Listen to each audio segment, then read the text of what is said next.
One. Good afternoon, ladies and gentlemen. Welcome back. National Careers Week 2021 by Jobbox. We are happy to have a collection of people here for our Let's Talk Careers session. Just a reminder, if you have missed any of our live sessions, you can catch up. Please do scroll back for the Telford and Wrekin Facebook feed and you can find that. You can also search for the hashtag NCW2021 by Jobbox because we are putting that on all of our posts. So what is going to be happening this afternoon? We have a number of guest speakers. Some are from employment providers, as it were, some are from education providers, and some of which are the people that you would need to talk to for any type of careers guidance that you might need to get your career on track. So stay tuned for all of that. I realise some people were expecting this event to be on Eventbrite. We have moved this to a live event now, so more people can engage with it. And just a few housekeeping tips before we get started. Because we are live on Facebook, this is a live session. It will be recorded. There are options if you need to leave for any reason that you can come back and view it on catch up. So please do bear that in mind. This will be available after the session. You can watch it again and again. You can share it with anyone that you think might be interested. And also we are welcoming, because it's an interactive session, any questions that you can give us. So if you have got any questions for any of the guest speakers, I can't actually see them on my screen, but they will be sent to me throughout, and we will address the questions to each individual guest speaker at the end, not during each individual talk. So please do keep those questions and comments coming along to us, guys, and we will address those as we go along. So without further ado, I'm absolutely honoured to introduce Councillor Shirley Reynolds, and she's just going to introduce the whole event and get us all started. So Shirley, it is over to you. Thank you very much, Richard. Good afternoon and welcome to everyone to our online event to celebrate National Careers Week 2021. It's great to see so many people from our local schools here today. In usual times, we would have hosted, along with all of our partners, at our annual apprentice show at the Telford International Centre at this time, which always attracts thousands of young people and local businesses from around the borough. Unfortunately, we're experiencing unusual circumstances. In fact, we're living through very unprecedented times. And whilst we're sad that we can't actually have our usual situation at the International Centre, we're delighted to bring you a whole range of information through our website, and we're not letting that hold you back. We're helping you plan for your future, starting this afternoon. We're excited to be joined this afternoon by some of our key employers and education providers in our borough who will share with you a breadth of knowledge about different courses, employment routes, which are available to you in Telford and Wrekin and beyond. I really hope the information is useful to you, and if you've got any questions, please ask. Our Jobbox team are always available to offer you support, not just during National Careers Week, but at any time. We're delighted to be able to offer you a whole range of information through our website. Support is available for anyone, whether you're looking for a new career journey or you're just fresh out of school or college. This is a free service to anybody in Telford and Wrekin, and the best way is to just get in touch with them and visit our website. I hope this afternoon provides a good starting point for exploring lots of different routes which are out there in the local area. Bright futures await, and we want to help you find them. Thank you. Thank you very much. Thank you very much, Councillor Shirley Reynolds there for kicking off our event. I think without further ado, we are going to get into our first guest speakers. We've just mentioned there Telford Jobbox. If you want to find any information on Telford Jobbox services, you can go to telfordjobbox.co.uk. There's a full range of teams on there. And introducing some of those teams, the Future Focus team and some of the careers guidance available, I would like to introduce to the stage Sally Hyatt, Sue Bailey and Sally Robinson. This stage is yours.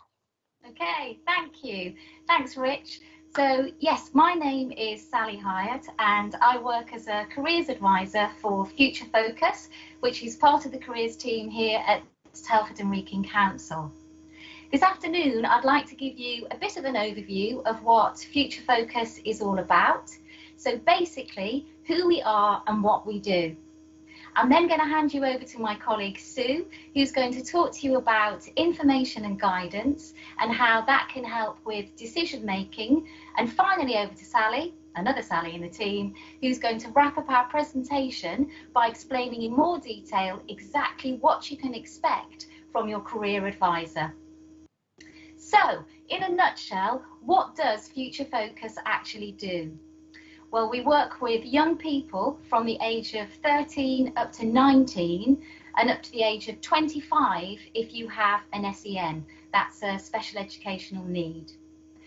At Future Focus, we want to ensure that every young person we work with has access to impartial, independent careers advice and guidance when it's needed most. We want to help support you to make realistic choices about your future and for you to be aware of all of your options so that you can make the right decisions and reach your full potential in life. We work in lots of different settings to enable us to reach as many young people as possible. So we have advisors who work in our schools, including specialist SEN advisors who work in our special schools, and advisors who work out in the community, mainly with post-16 young people who are not in education, employment or training. We also support home educated young people and students who are placed in out-of-county provision. So I'm just going to tell you a little bit more about what we actually do in our schools, and this work for us begins in Year 9.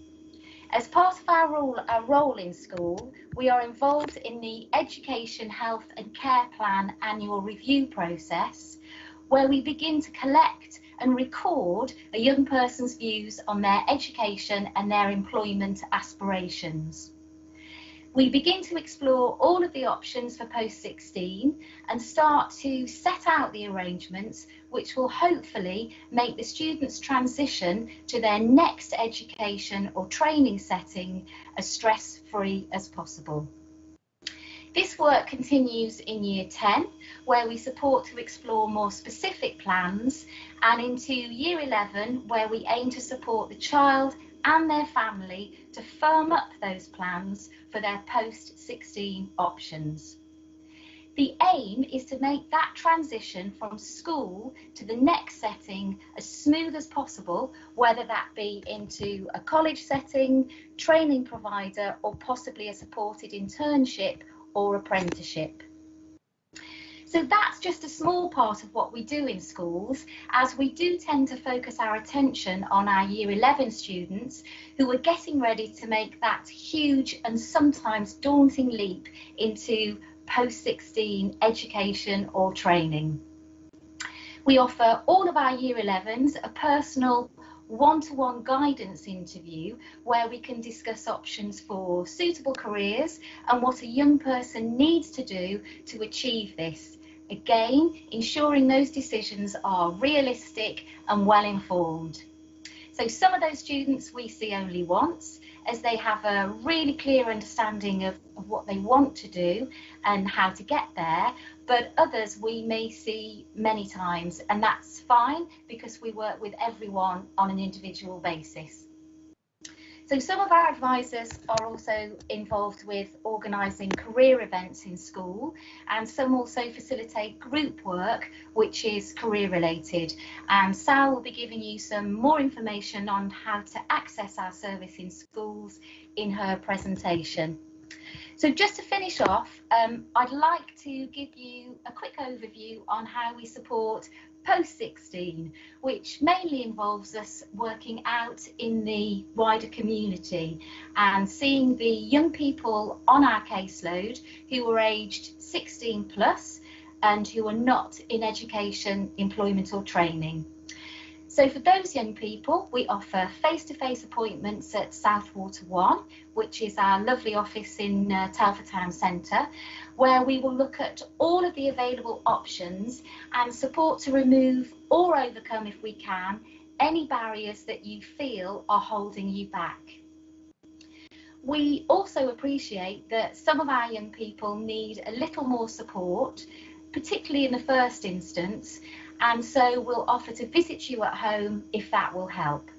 Again, Sal's going to give you some more information on what we offer, how we can help post-16 and how we are delivering our service at the moment due to COVID restrictions.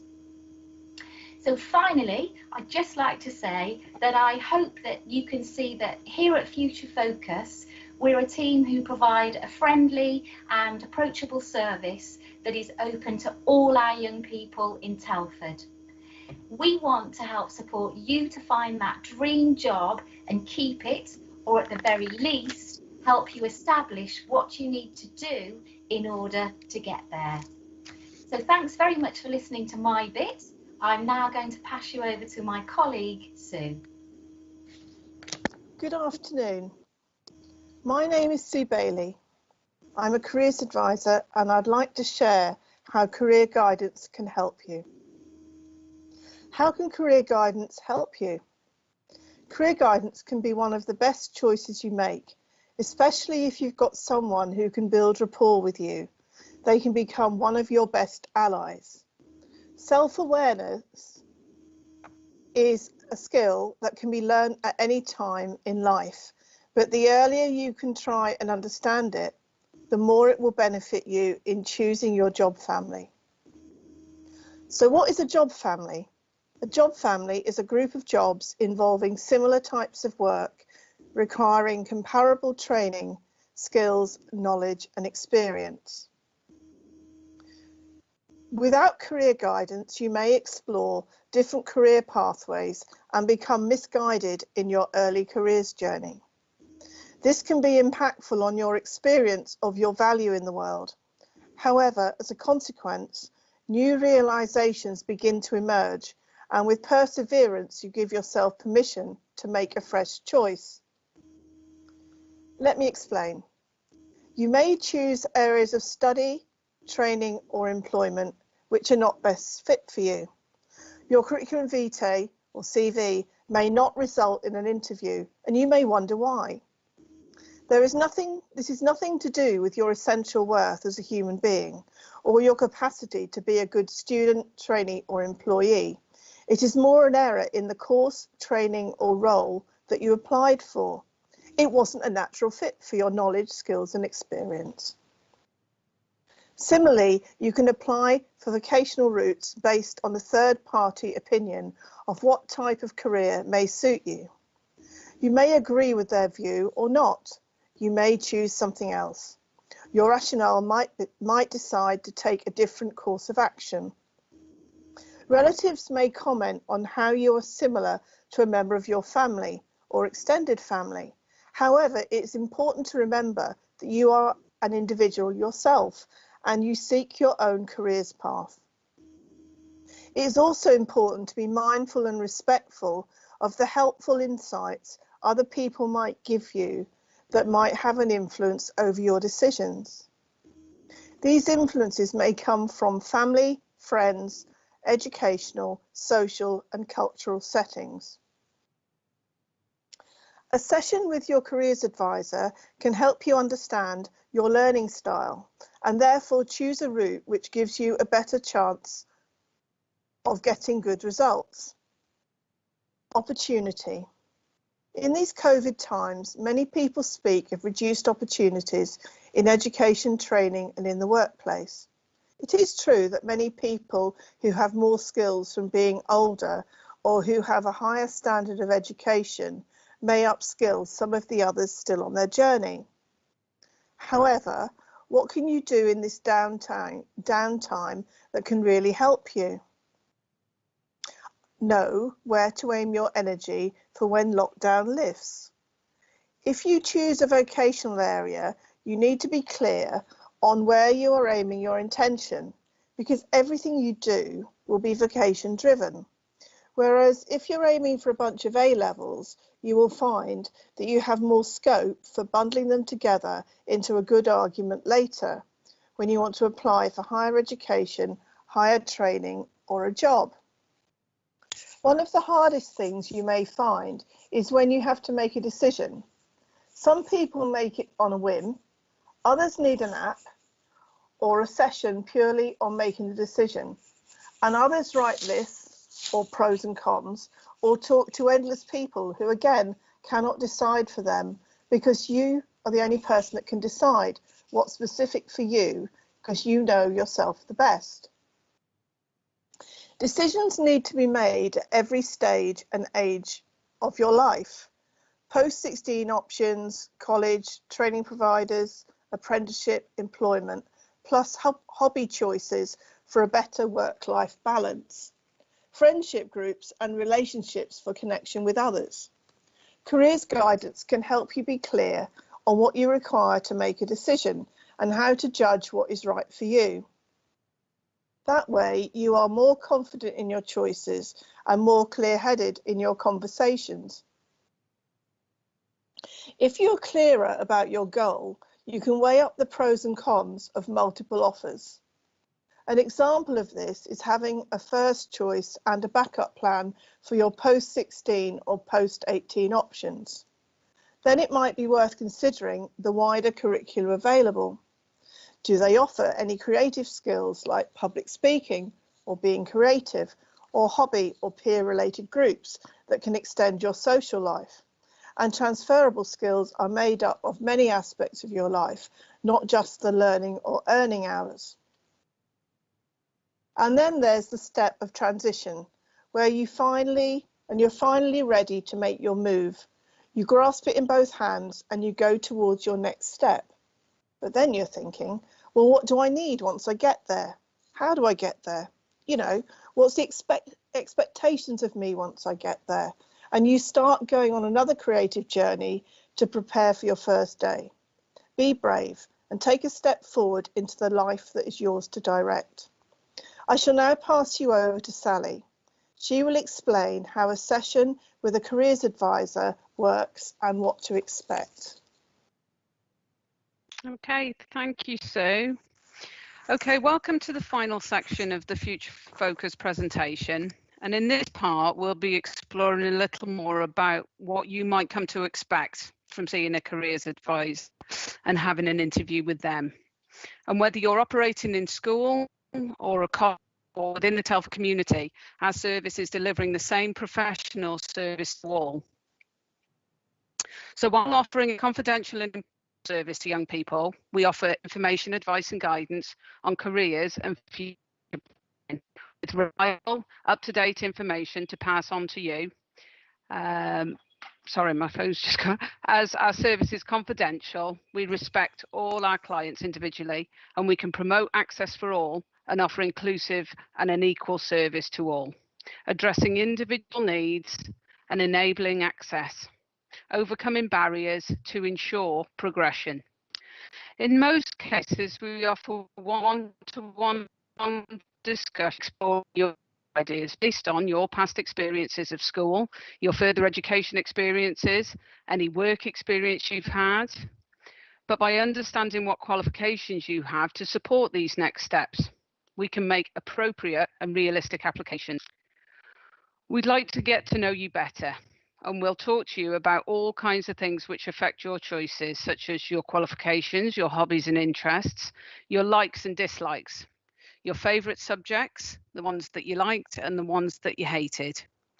We can use open questioning and certain career software dedicated for careers exploration to explore ideas and identify learning styles. In raising your self-awareness, we are empowering you to think about your preferred career family and the area of interest that you might have. A careers interview can give you motivation to think about your current situation and what planning you may have already done, what you would like to change, qualifications and additional qualifications and experience required for the career you are interested in, how much control you feel you have in making choices, and the ideas you already have but don't know how to move forward, or perhaps you have no ideas at all. In a careers interview, we can provide advice and support in accessing the local offer of education and training provision, as well as understanding our local job market and how to gain employment. We can do this by developing job such as interviewing hints and tips, with role play if you're keen to do so, and supporting your CV. How-to guides and resources are always available to all our clients as we encourage you to consider your strengths and experiences, building on what an employer might look for. The job market can be very uncertain, especially at the moment, so we will support you to understand what is available and what might help you in your successful application. During the interview, we'll also produce an action plan and summary. and that will be written for you during an interview, which is yours to keep for reference. This helps you to keep a record to refer back to and provides a clear understanding if you want to look at it again in the future. Reminder of the actions need to be taken for progression. And an action plan helps you to evidence increased motivation and self-confidence. It also awareness and identify more achievable ambitions, decision-making skills, and increase your awareness of opportunity. So you as a small home, a community, a standard advice is given, and we have a duty to deliver this in a specific and timely way, ensuring that young people have access to careers information, advice and guidance. But over the last year, we've been working very differently, along with the rest of the country. And many of our interactions have taken place over the phone, via meetings, or via email. And we've had to respond to our change in restrictions. We've not been able to offer advice and guidance in our community venues or our lockdown schools. So we've had to change our contact methods. Many young people have been contacted by us as we continue to try and engage, although difficult at times when it's not on a one-to-one basis, but supporting career planning and transition has been offered. Many young people feel apprehensive and anxious about their futures, understandably, and this is something we have tried to offer consistency with. We are available from 9 to 5, Monday to Friday, and if there is anyone listening that would like some information, advice and guidance, please do not hesitate to either pop up a question here for us to answer at the end, or you can call us on our number, which is 01952 388 988, or you can email us on futurefocus@telford.gov.uk. We are always happy to hear from you. If you're at school, there will be an advisor allocated to you in most cases, and we can put you in touch. Thank you for your time. Back over to you, Rich. Thank you, ladies. And just apologies there if there was any sort of sound disruptions for anyone. Just a reminder, we are doing this live. We are working remotely. We do rely on Wi-Fi connections behaving themselves, and they don't always. So if there was any sound disruptions for you there, our apologies. But just a reminder that Futures Focus will be working with anyone aged 13 to 19 years. They will be meeting people in schools initially. And then also that careers guidance is available when people are post 16 as well, whatever you want to do. So those numbers to contact the Futures Focus team again is 388 988, or you can drop them an email, futurefocus@telford.gov.uk, or you can find out more about Future Focus and all of the Telford Job Box teams at telfordjobbox.co.uk. So get on that website, give it a click and have a good read about all the support which is available to you. Now, careers guidance is only a small part of shaping your career. Knowing what employers are out there and what they are offering is also hugely important. We have a number of employers with us today. And so let me introduce the first one to you. We are going to talk to Tina Patel from Ask, and she's going to introduce apprenticeships and the overview of the apprenticeships that she delivers. So Tina, over to you. Thank you, Richard. And good afternoon, everyone. Thank you for joining the webinar today. So just like Richard said, my name is Tina Patel and I work on the Ask programme. And you're probably thinking, what is the Ask programme? It's the Apprenticeship Support and Knowledge Programme for schools. This programme has been running for the last 4 to 5 years, and what this programme does is we come into schools, so it's a free support service in schools, and we work with year groups from year 10 and upwards to look at the route of apprenticeships. So the programme itself is funded by the National Apprenticeship Services and is part of the Department of Education. So what would initially happen? You would go onto the amazing apprenticeship website. On there, there's a booking form. You'd complete that booking form, and then that will take you through to our colleagues who will then call you up and do an in-depth planning meeting with you. And this planning meeting will talk to you about the programme itself, what we offer, and then they'll book an Ask Ambassador into the school to offer you support, information, advice and guidance on the route of apprenticeships. The programme this year has slightly changed because of COVID-19. With all the challenges that are in place, we are now offering a blended approach of delivery. So basically that means we can either deliver face-to-face sessions, virtual sessions or pre-recorded material to support the students that with the route of apprenticeships. Equally, we've also not just talk about apprenticeships, we also look at T-levels and traineeships as well. We provide support to any educational establishments, so SEN schools, PRU, alternative provision schools. So please feel free to contact the Richard for my contact details. So what do we do when you're in part of the ASK programme then? So what will happen, we do a range of delivery. So we start off with presentations, that could be an assembly, and there's different presentations for different year groups. And then we run a multitude of workshops as well, starting from registering on the Find an Apprenticeship Government website, right the way through to putting in a successful application. What does an online recruitment process look like? What do mock assessments look like? What do, how to write a successful application, updating your CVs and covering letters, and right the way through to helping you with some employer encounters as well. So if you've got an interest and you want to speak to an employer, we'll be able to put that together as well.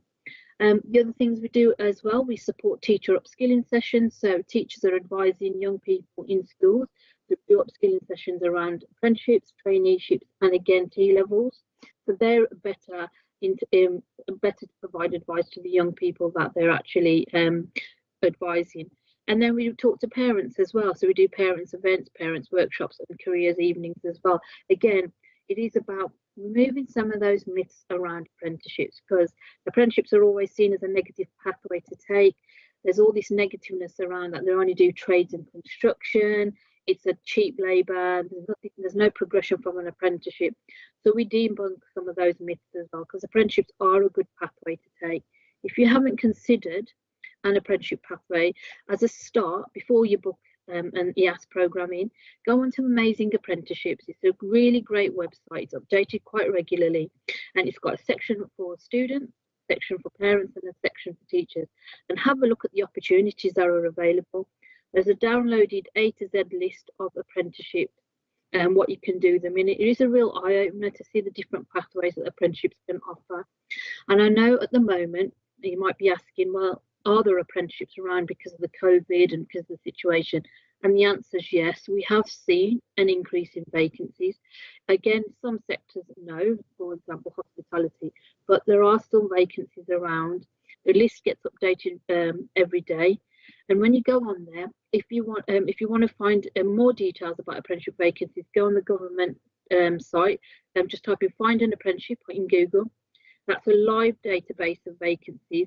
And it's currently shows roughly about 20,000 vacancies of different employers offering the apprenticeship pathway. And again, we can talk to you in schools and look at those in much more detail. When we deliver sessions in school as well, we use local labour market information as well. What's that? So we will look around what employers in your local area are offering the apprenticeship pathway. We often ask those employers to come in to talk to us about those pathways they're offering. And then the other element of the ASK programme as well is we work with young ambassadors. We work with young ambassadors across the Midlands that have done an apprenticeship from your level 2 all the way through to your level 6. And they come with us and talk to students about why they choose the route of an apprenticeship. That's really good as well, because it further heightens and is a good example of why apprenticeship is a good pathway for you to take. And again, all this is available for you to support, for us to support you in. It's free support in school, so there is no cost attached for us to come to the school and deliver these sessions. There's a bank of ASK ambassadors that work in the area that are more than happy to come and support you. Equally, if you want some one-to-ones with us, we're more than happy to put those on as well to talk to you about the apprenticeship pathway, just like Future Focus as well. And again, with the uncertainty of COVID-19, we are also looking at employability skills, and that's really important as well. A very strong message we get from the ASK programme is students are asking us, what can I do now? What can I do now to boost my employability?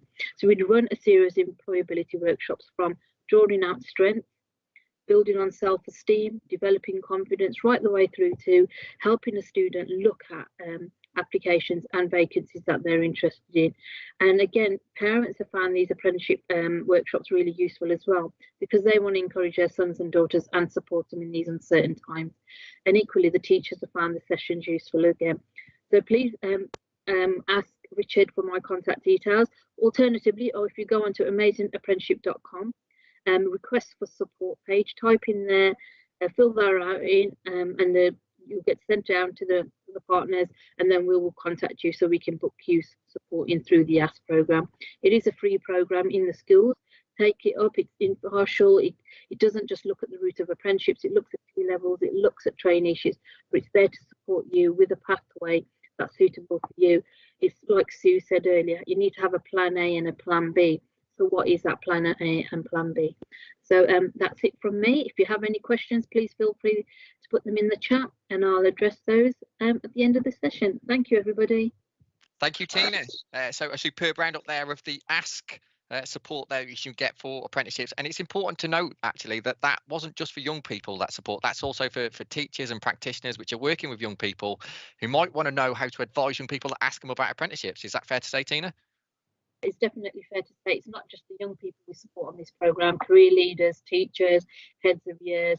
We support anyone that may be supporting students or young people in their career choices. We support those as well. Fantastic. So that's free support which is available. So those websites, again, you can get onto amazingapprenticeships.com.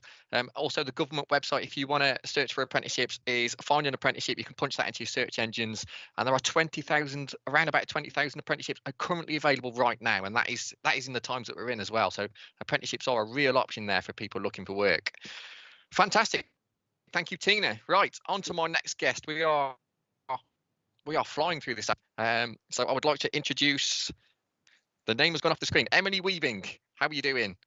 I'm good, thank you. So just to introduce, we are talking about engineering with you, which is a topic that quite close to my heart, actually. So you have a career in engineering. You're also a STEM ambassador, which confused me for a short time what that means. So perhaps let's just start explaining what STEM ambassador actually stands for.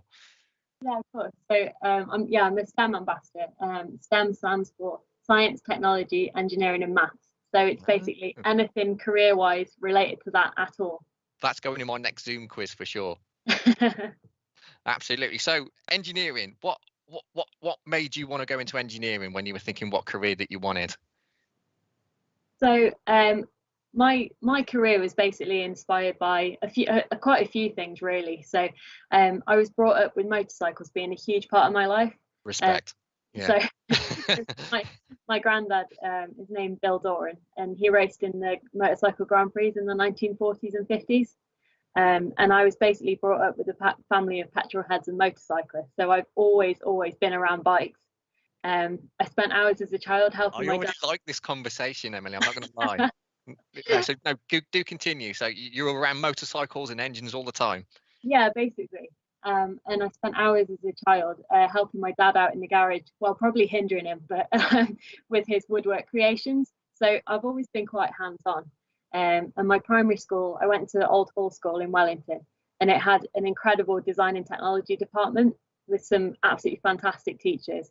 And I used to go to summer schools because both my parents worked full-time. So the summer schools more focused on hands-on activities.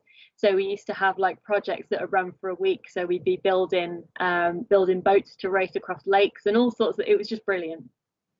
And I have a lifelong passion for Lego, which still continues to this day. And the novelty wears off when I'm stepping on my 5-year-old's Lego on the floor, I can assure you. But yeah, I love Lego, and I love the fact that you're coming across so practical.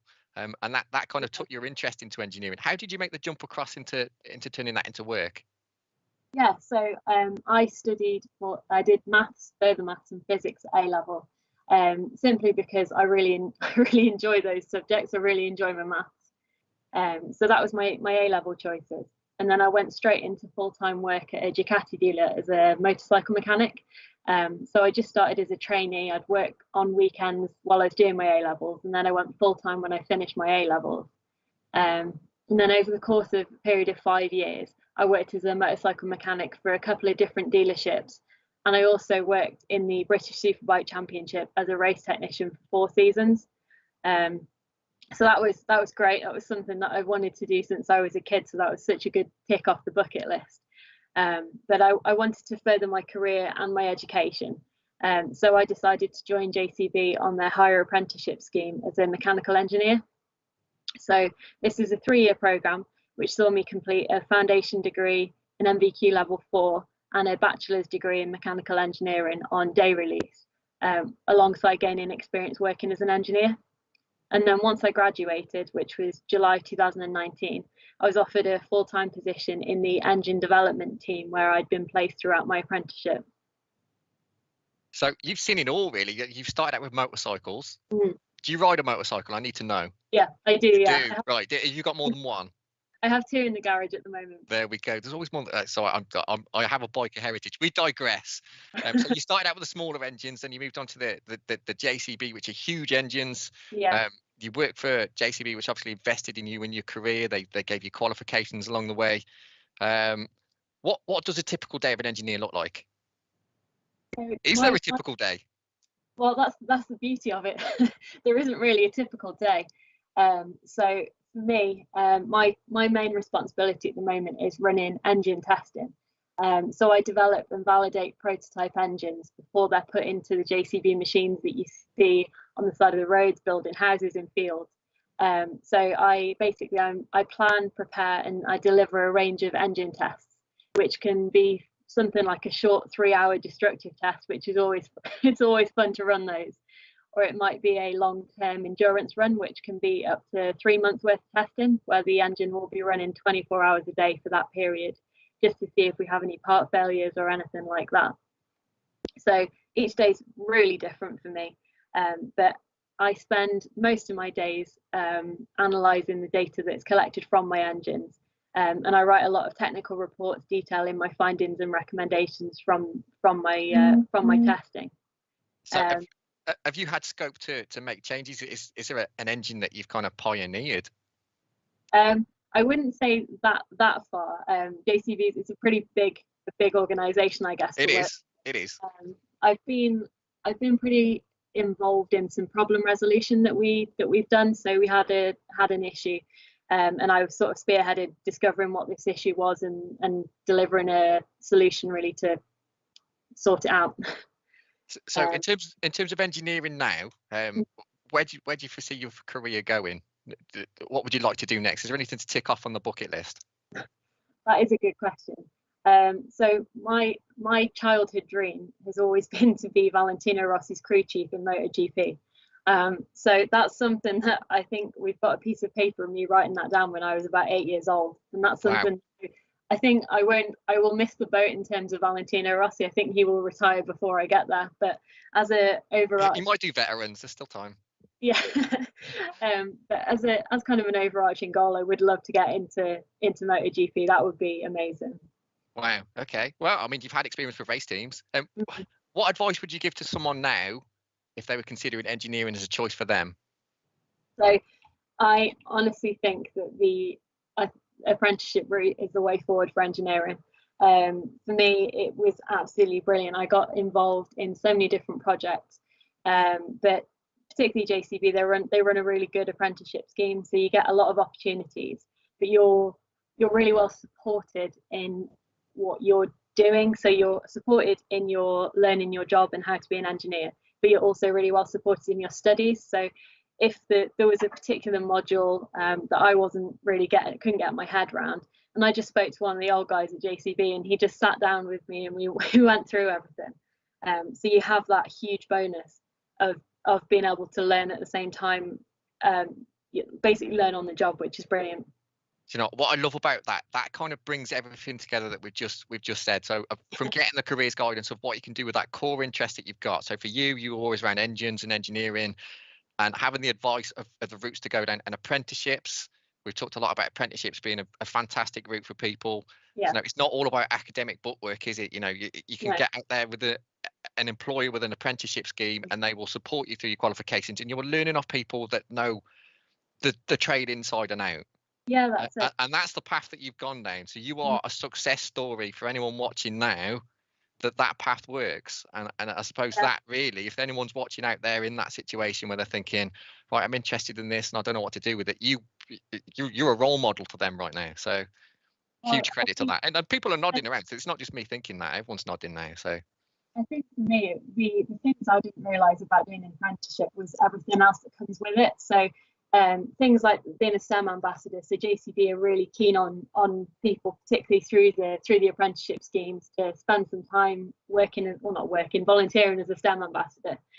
And you also have award ceremonies and things. So I was the runner-up National Engineering Apprentice of the Year in 2018, and that was something that JCB put me forward for.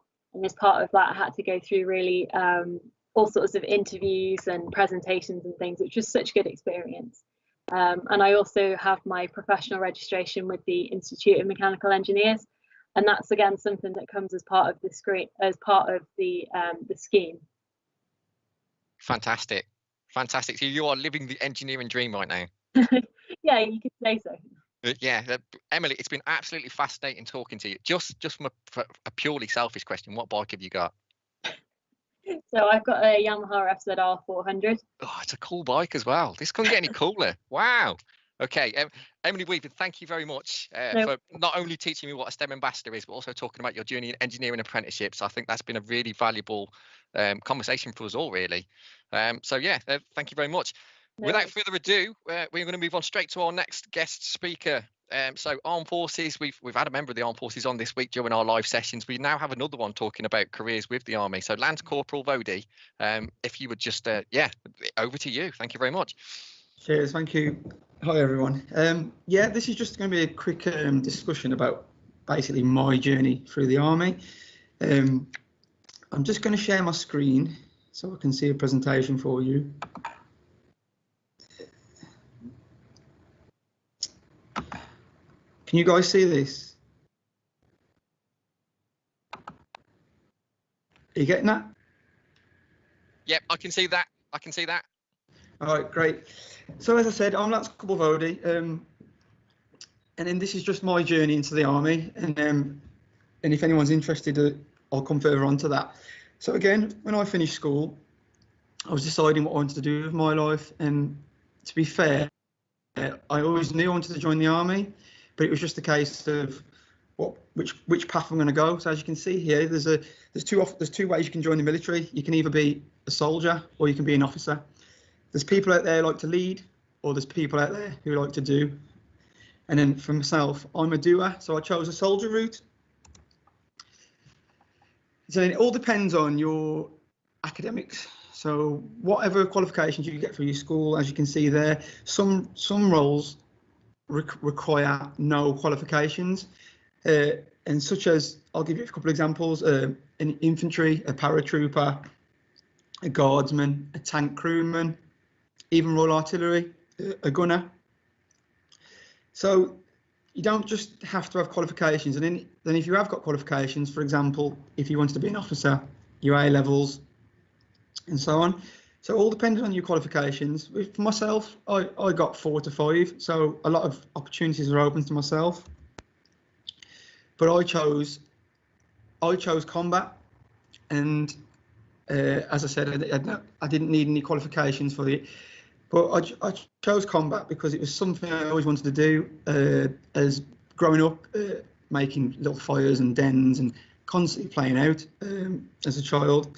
So I thought, great, I love the outdoors. Let's see what combat can bring for myself.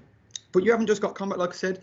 You have the 7 career streams, which you can see: combat, medical, intelligence, communication, logistics and supports, HR and finance, engineering, and music.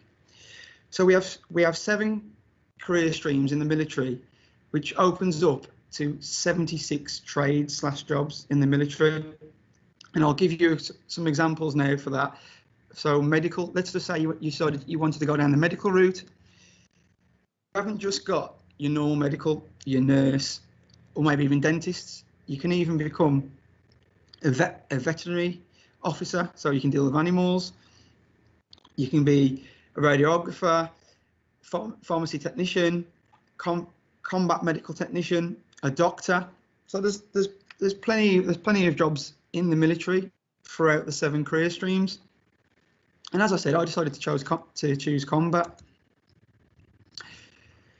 Straight away, I wanted to be a soldier. So you enter the basic training, and there's your route. You either went through Harrogate, which is the Army Foundation College, or you went to training, which myself, because I was 18 years old, I went straight to a senior entry, went to basic training in ITC Catterick, which is Infantry Training Centre Catterick, and 26 weeks later, you come out the final end as a soldier, and that's where I come onto my journey. There you go, there's that beautiful man, that is myself. There's 3 careers I've took through at the military. So as I said, I joined as an infantry. I did 5 years in the infantry, deciding then to change. So once you've chose a job in the military, you're not stuck with that job for the rest of your life. If you decide to make a change, or you decide, I went combat, so I decided, let's just say, I fancy something different. I fancy going down the medical or finance, just something different. As long as you've got the grades, you can do that. There's always scope to transfer, and it all depends on yourself, what you want to do. So as we come, a few little snippets. I joined the army back in 2002. Quick maths, that'll be showing my age, but it's a very long time ago. And throughout my career, there's a picture on the left, live firing back in basic training, onto exercises, which the regiment I joined, which was the 1st Battalion Staffordshire Regiment, which is actually a local regiment, was a local regiment, which is now disbanded, which is now known as the Mercians. And then there's a few snippets. And then it's not just all about work. Like on the left there, the one with the mustache, it's just a little bit of banter, which we have in the military, who can grow the worst mustache when you're away, just a bit of fun. And you also get great opportunities. As you can see there, parachuting. I mean, not many people can say they get parachuting or visit many places. And this is all done for free. It's all done through the Army's expense. And at the same time, you get to meet wild camels just in the desert, just randomly.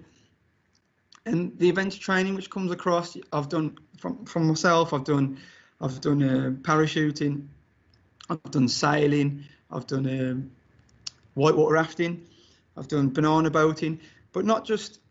Also, the events training, you get qualifications. So, like on the left in Oman, I did sailing, which I gained a level 2 qualification in sailing. I mean, I'm not going to use it myself, but it just shows you're having fun. At the same time, you're furthering your qualifications.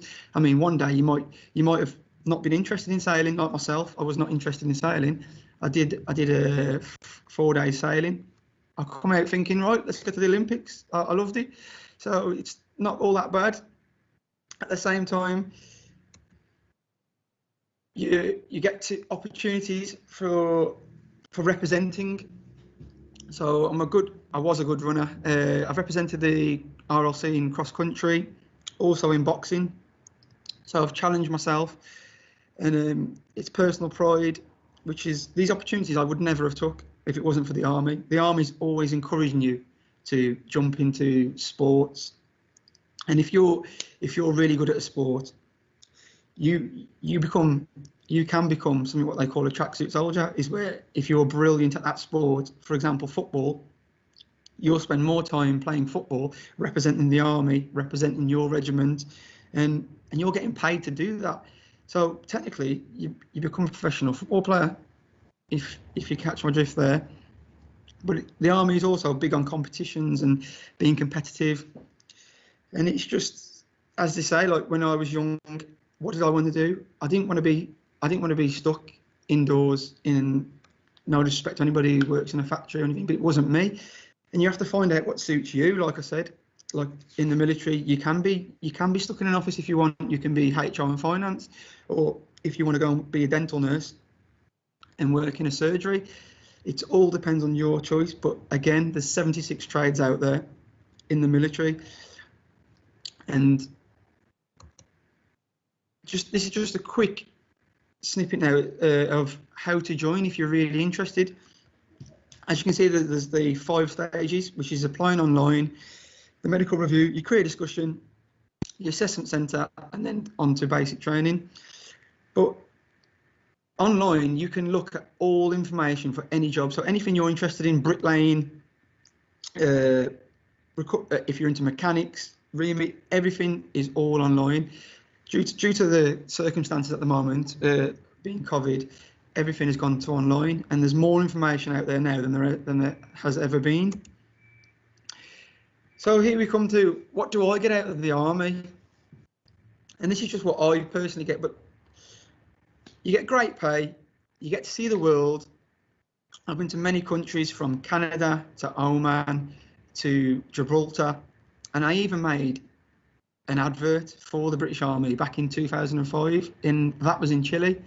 So not only did I get selected to make this advert, I was also getting paid to make this advert and go to a country which it cost a lot of money to go to this place, and all for free. And I'm like, I'm getting paid to make an advert, and I'm supposed to be a soldier, but you get so many opportunities, and you just they come thick and fast, and you just take as many as you can. Not only that, you get friends for life.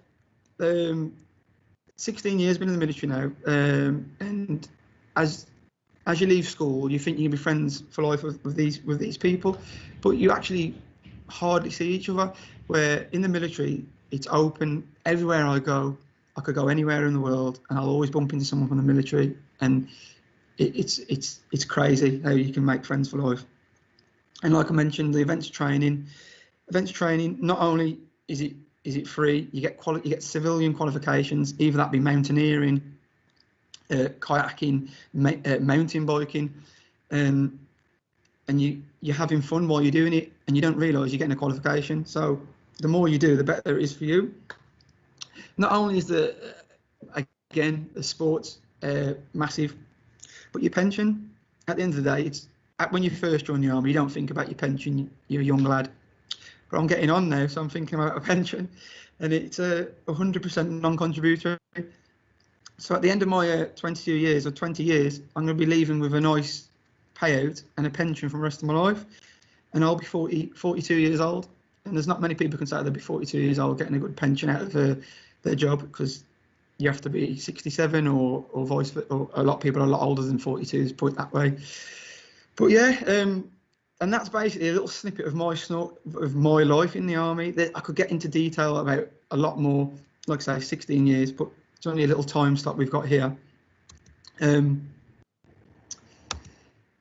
that's a little snippet of that. I mean, if there's any questions for me, I'm happy to take your questions. I think what we'll probably do, Lance Corporal, is we'll look at the questions coming through, and we'll feed them back at the end. But thank you very much. A fantastic summary there of what the Armed Forces has done for you on your journey, and also what it might do for other people there, because you've touched on 76 different careers within the Armed Forces, which I must admit I didn't know it was that many. I knew there was lots of different ones.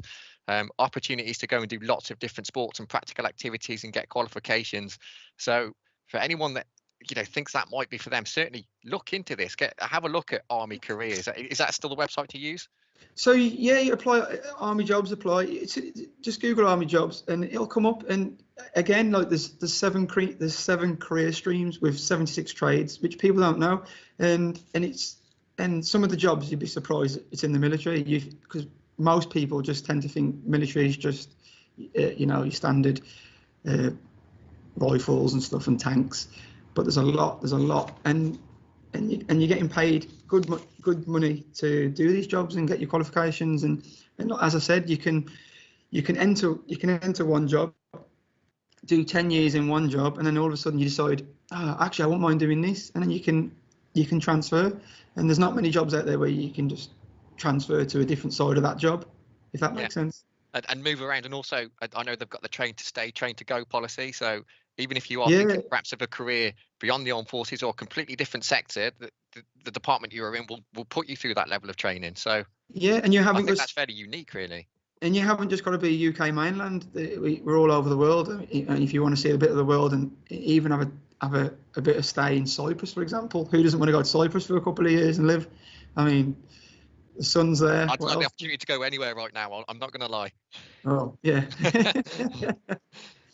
But yeah, that's basically my little short version of the time. I could go on for days, really, but I'll keep it nice and short for you. Well, I'll see what questions come through, but thank you very much, Lance Corporal. That's been insightful for me, and I'm sure other people out there will have enjoyed that as well.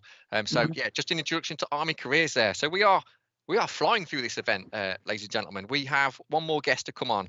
And so just looking at Black Cat recruitment, so can I welcome to the stage Saran Cliff, and she'll talk about what they do and what their offer is. Hi, Richard. Thank you. So yeah, I want to talk to you. So Black Cat Recruitment is, I'm the co-owner and director of the organisation and have been since September. Recruitment is one element of what we do, but the overall group is called the Black Cat Talent Company. We manage and support people with their careers, from apprentices right through to CEOs of huge global organisations. We help them with leadership development. We help them with their people strategy and, you know, giving great opportunities really end to end to people, no matter what sort of stage of their career they're at. But today I want to talk to you a little bit about the start of your career potentially, you know, whether that is embarking on an apprenticeship, whether that is you've got your dreams set out for you, you're doing the whole sixth form thing, you're going to uni, you know where you want to be and what you want to do. There's thought that goes into all of that, and I just think it can be an incredibly daunting time, particularly for a young person. It feels like you kind of need to know where you want to be. And I know people have touched on this today already. So I just want to talk you through the support that we offer to young people that engage with us. And I thought I'd start by just sharing, as it's National Careers Week, a little bit about my career journey so far. I mean, what job hadn't I done between the ages of sort of 16 and 21, I'd say. Retail, call centre, sales, that's face-to-face, telesales, door-to-door for one day because it rained and I just couldn't hack it any longer. Recruitment, I went through, you know, the whole shebang of jobs you could do. I never had a plan of what I wanted to be, or, you know, some kids just know, some young people just know. I didn't. I knew that I wanted to be a leader, potentially. I knew that I liked talking. I knew that I was good with people. People seemed to like me, and I like people and like working with them. And I think every job I had along the way kind of fit in really to the things that I enjoyed and the things that I was good at. And it wasn't until I'd done that array of jobs, I started in a job at the age of 22, which was working within the automotive industry, placing people into jobs, teams of people, providing services and that sort of thing. And I stayed in that job for the next 13 years of my life, and things kind of clicked into place, and it gave me that pathway to progression into HR. I didn't do any qualifications over and above GCSEs, but last year I completed my level 7 CIPD master's level qualification, and it took me until my late 30s to get that qualification and that career path under my belt. So I hope that just kind of sets out that, you know, there's lots of paths out there. You might take a few to find out what you really want to do, and I'm only just getting there. So we give a lot of careers advice to young people. We've got some great people in our organisation that do that. And whether we're dealing with a strategy day for CEOs, or whether we're dealing with a cohort of apprentices that might be looking for an opportunity, we generally ask ourselves 3 questions. Where are we, or where am I now? Where do I want to be, and how am I going to get there? And I think that's similar to what Sue touched on earlier as well, and that kind of action plan and putting that together. That's kind of how we operate in whatever we're going to do. So specifically, when we're thinking about careers, the where are we now and how are we going to get there? So I take this from lots of great careers counsellors, careers advice people out there. Some starting points for you that I thought might be useful. So what are you good at is always a brilliant place to start. What are you good at? Not talking about specific professional skills or your qualifications or academically, but what are you good at? What do you like doing? What do you enjoy? And I know when Emily was speaking earlier, she mentioned that, you know, she was really good at maths and physics, or really enjoyed it, and then she went on to do really well at it, and now she's a STEM ambassador, and it's something that she enjoyed and she was good at. So those things kind of go hand in hand. So I think if you're sat there now wondering what your career has in store for you, or what you might like to do because you just haven't got a clue, start with what you're good at, what you think you are good at.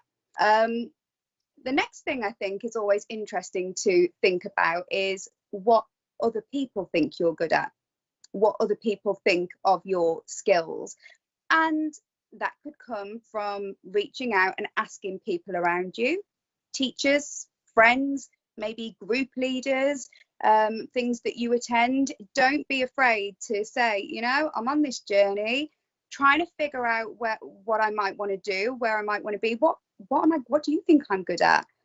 It might be that they come back and say, you're always the one that plans and organises our days out or our events or getting together.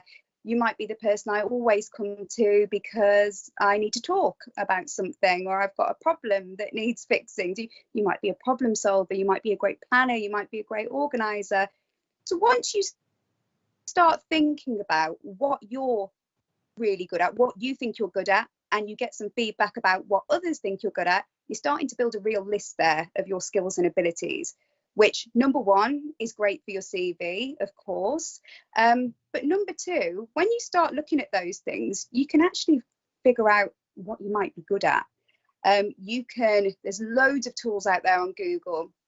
Look at certain jobs and it will tell you what skills and abilities or what personal attributes an individual needs to be good in that particular career. It might be that you've always wanted to do something, but you know what, it's just not the right avenue for you for whatever reason, and you'll start to, and I think somebody from Future Focus said earlier, start to build that action plan and think, okay, you know, this is what I'm good at, and these are the routes and the options that are available to me. And I think the last point to note on that is, once you've got your list of skills and abilities, what's holding you back is the last thing. What do you need to be able to achieve your goals? So it may be, okay, I've decided with the certain skills and abilities I've got, this career would be great for me, but there are some technical aspects to that role that you just don't have. So again, you're starting to build and form a bit of a plan there, an action plan around, I need this qualification, or I need to live in this location, or I need a driver's license, but you're working towards your goals. And then the little jobs that you have to take along the way, or maybe an apprenticeship that isn't directly linked to your end goal, you can again look at ones that incorporate your personal attributes, the things that you're good at right now. So I hope just those few tips give, you know, a bit of an idea of how you can start to build and think about where you are now and where you want to be and how you're going to get there. So how we work with young people, we've got an apprenticeship academy. We've got a division of our company called Black Cat Futures. We already work with some incredible organisations who we recruit for on a daily basis.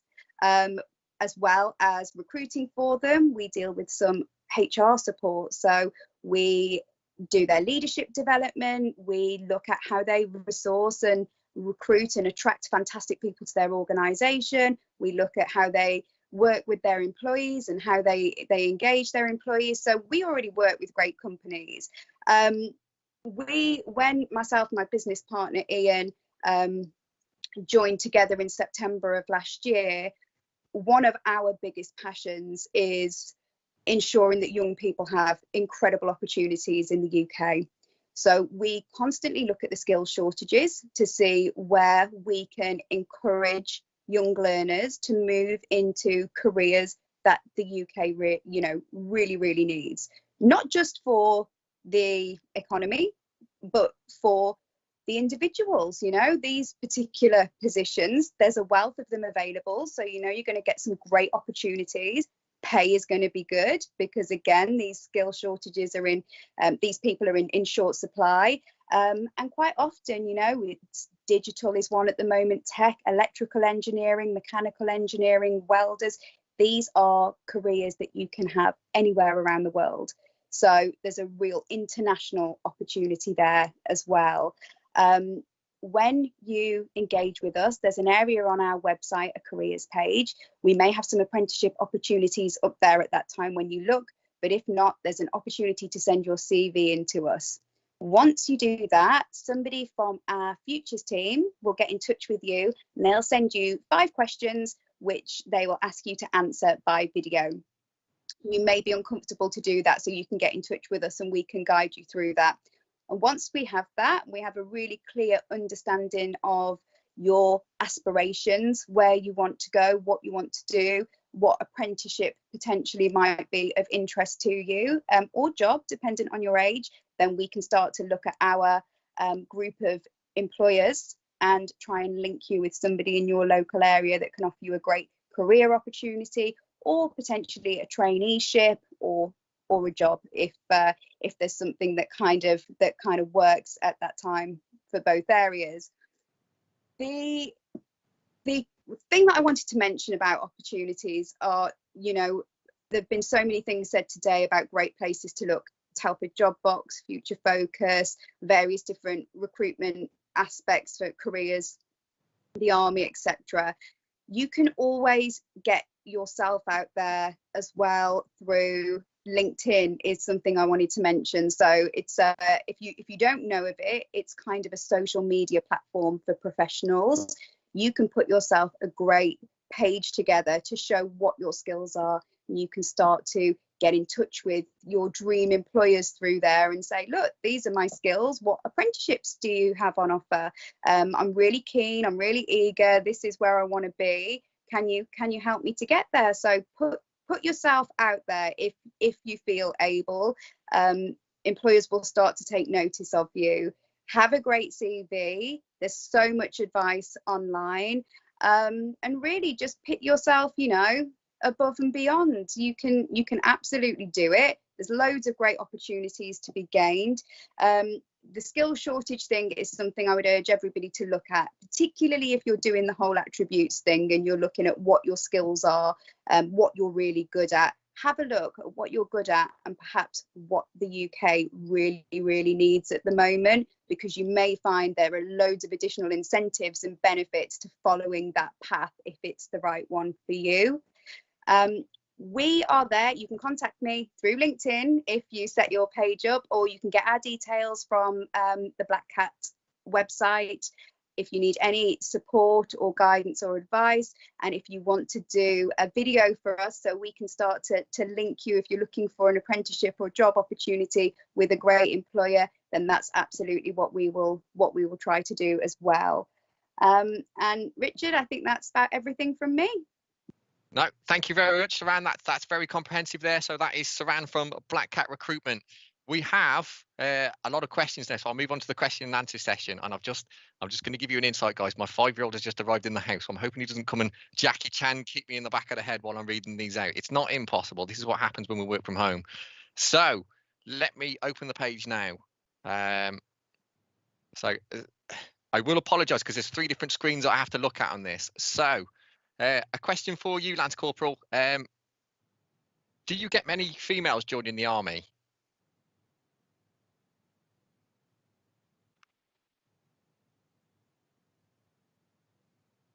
On mute.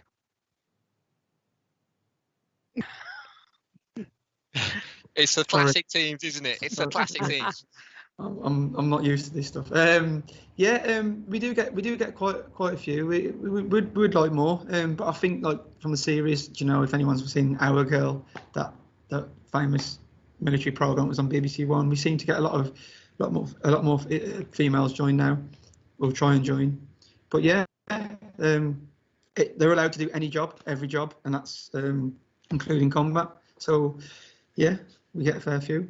I think with 76 trades available, there's not going to be really a gender bias really on the recruitment. There's so many different ways that people can go. No, there's none now. Like I said before, females were not allowed to join combat roles and stuff like that. It's all changed now. We've actually had people. Our first female like tank commander, first female like past P company and stuff like that. So yeah, it's open to everybody. Fantastic. There's another question as well for the armed forces. So what is the minimum level of fitness to join the armed forces? There's actually there is minimum levels. You have because you have tests, but standard for anyone who wanted to join, it's just a case of, you know, you're not expected to turn up on day one and be an Olympic athlete. We do nurture the fitness. We do get you better. We all start off, you know, we crawl before we walk. So it's just do as much fitness as you can, and like for me, there's a saying in the military, like, train hard, fight easy. The harder you're training, the better it is for yourself. You can only benefit yourself. Yeah, so I think with the quite a summary to that, a basic level of fitness will get you there, but then obviously it's down to you as an individual to take that level of fitness however far you want to take it, really. And the Army will give you the opportunities to do that. Yeah. Okay, we had another question for the Armed Forces. I'm just going to have to scan and find out where it is. How long is basic training?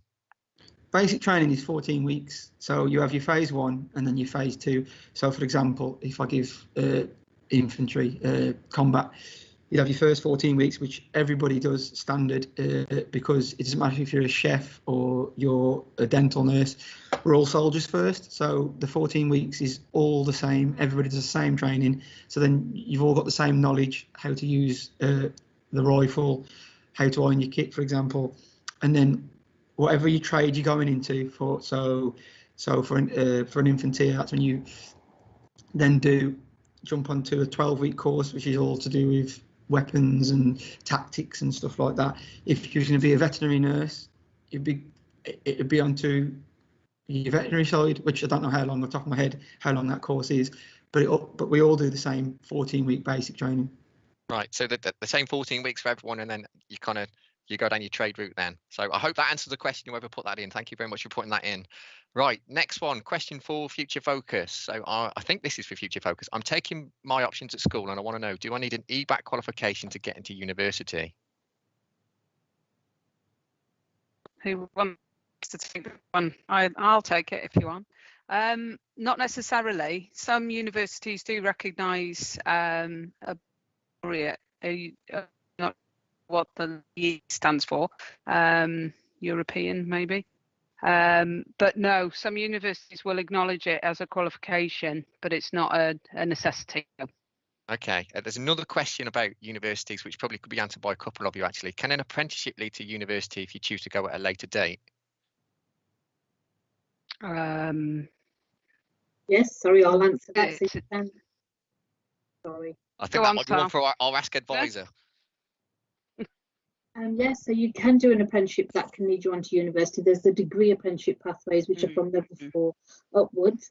So that is an alternative way to get your degree, and it is the same degree you'd get if you went straight on to university. And also Emily kindly demonstrated how she'd managed to do that. Yeah, exactly, yeah. Yeah, brilliant. I think it's brilliant that we've seen an actual example today of someone that's gone through that journey really and got those level of qualifications. So Tina, just while we've got you on as well, how do I get an appointment with an Ask Advisor at school, or do I just ask my careers teacher? What would you recommend? I would ask your careers leader, or if you would contact yourselves, Richard, and then just forward that on to me. Alternatively, you can send me an email directly, which is at tina.patel@workpays.co.uk, and I'm happy to forward you on to our bookings team.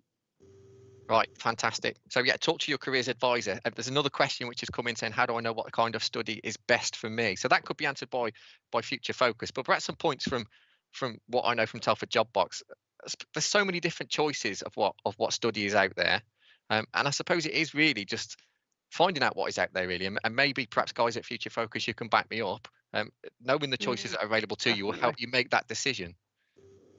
Yeah, I think the question is quite broad in the sense that it's about what you like, it's about what you're good at, it's about what you enjoy, and feeling that you're comfortable in whatever your decisions are, which is difficult when you're just coming up to leaving school, you know. So depending on how old the person is that's asking the question, but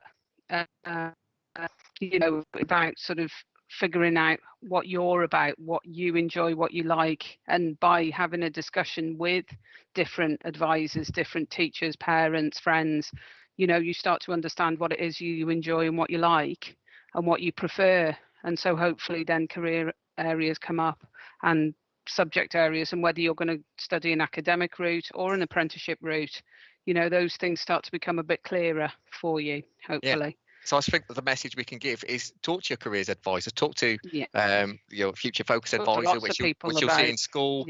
Talk to people out there which are doing jobs if you're particularly interested in something, and you can utilize those contacts. Talk to us over at Telford Job Box. Just get advice from many different places you can, really. Right, I'm just working down the list. There's a lot to read, so I'm just kind of scanning up and down. Okay, so one for engineering. So Emily, perhaps this one for you. Do you find that engineering is a male orientated environment, or is that starting to kind of is there more of a sort of equal spread now? Not at all. Not particularly in mechanical engineering where I'm at. So to give you an idea, JCB in the engine research and development department where I am, so there's probably 100 engineers, and there's me and another girl, and that's it. Right. Okay. And that's pretty typical. It's on my university course, there were three girls out of probably 50 students as well. I suppose the message that I would say to that, though, if there's anyone out there, girls that are interested in engineering, like this is an example of a girl that's gone into engineering and has taken this as far as she wants to go. She's still got big ideas of what she wants to do. Girl power, don't let it hold you back. Don't be put off by the fact that it might be a male orientated industry, because let's be honest, on paper there's the same opportunities for you to go as far as you want to go with it too. So get yourself out there and talk to people about engineering paths, and if that's what you want to do, that is what you want to do, and that is the route that you can go down. Is that I hope I've described that well. Yeah, definitely. And I really don't see it as a negative personally. Like, I've never been treated any differently by any of my colleagues. They've always been great with me. I kind of forget about it. It's not a problem to me at all. But I acknowledge that a lot of girls would be maybe a bit more intimidated, or think that, oh, maybe it's not a path for me because I don't see many female engineers. So that's kind of what I'm trying to promote, really, is like to normalize us a bit more, and then I think people will be encouraged. The change is the way that I think we describe it. And I think, like I said, there was a point about the armed forces saying, is it male orientated? Well, the more women that join, then no, it isn't. So the opportunities are out there, and I'd like to see more people taking those opportunities regardless of what gender they are. Right, so what apprenticeships do you have locally, Saran? That's a particular question there for Black Cat recruitment. It's, I suppose, as opposed to sort of perhaps answering the entire list there, Saran, is there any information particularly where someone can find out about the apprenticeships that you're currently offering? Is there a web page they could use? Yeah, so we'll give you the link to our Black Cat Futures page. I'll share that under both of the links, and you can have a look there.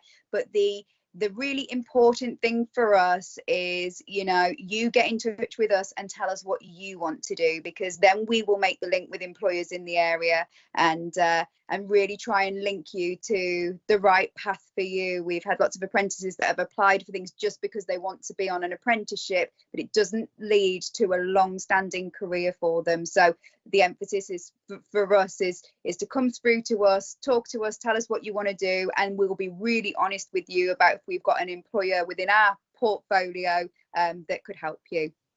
And also, perhaps if apprenticeships are your thing, we had a mention for it earlier on that we've got the Find an Apprenticeship, which if you punch out into the search engines, there's lots of different apprenticeships out there. Talk to your future focus advisor about other apprenticeship offers as well, because there's many different offers that you've got in front of you. You can make the right choice then. So I think that's a good point to kind of take from that, really. So another one for the armed forces. So does the Army still get you a driving license and a tank license? That's a very particular question there for someone obviously interested in doing that. Yes, you can get all your driving licenses, such as myself. I've got all of them from HGV. So for a tank license, it's a H license, which is track vehicles. Yeah. So if you're going to be if you're going to be working with tanks, and you will be getting your tank license, which is not a tank license, it's H license. I'd like to have a go in a tank. I didn't realise how much you wanted to have a go in a tank until someone asked you that question right then, and I decided actually that's something I need to do immediately. So yeah, it's pretty good. It's pretty good fun, to be fair. It is. Guys, I realise time is ticking on. I'd like to I'd like to thank you all for taking the time out today to talk to everyone via this means, because you coming together has meant that we can deliver a session which is so inclusive for so many different people. Just a reminder for anyone who's watching, they've tuned in late, they've missed this for any reason, you can get this on catch up. It's going to be on our Facebook page. It's also on our YouTube channel at Telford and Wrekin. So it's on there forevermore, really. You can catch up at your leisure, and if you do have any sort of questions or comments that come from it, then do put them to us. You can either put that on our Facebook page comments and someone will get back to you. You can drop us a message on at Telford's job box Facebook page, or you can get us on the general job box switchboard, which is 3888. Hang on, I've wiped the numbers gone completely out of my head. I'll give the one on a note, 382 That's it. I can't even read my own handwriting. I've got it right in front of me. So there we go. It's been a long week, folks. I will apologise.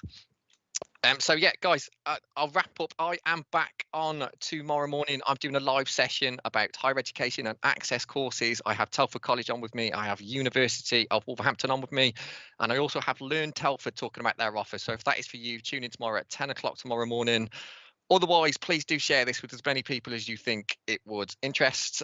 You can do a search on all of the content which we've done on our Facebook page, and also by looking for the hashtag NCW2021 by Jobbox. Otherwise, guys, have a lovely evening. Thanks once again to the rest of my guests for joining me this afternoon. And I hope that everyone has got something really valuable from it. I know that I have, and I'm sure you all have too. So thank you. Good night and God bless. Thank you.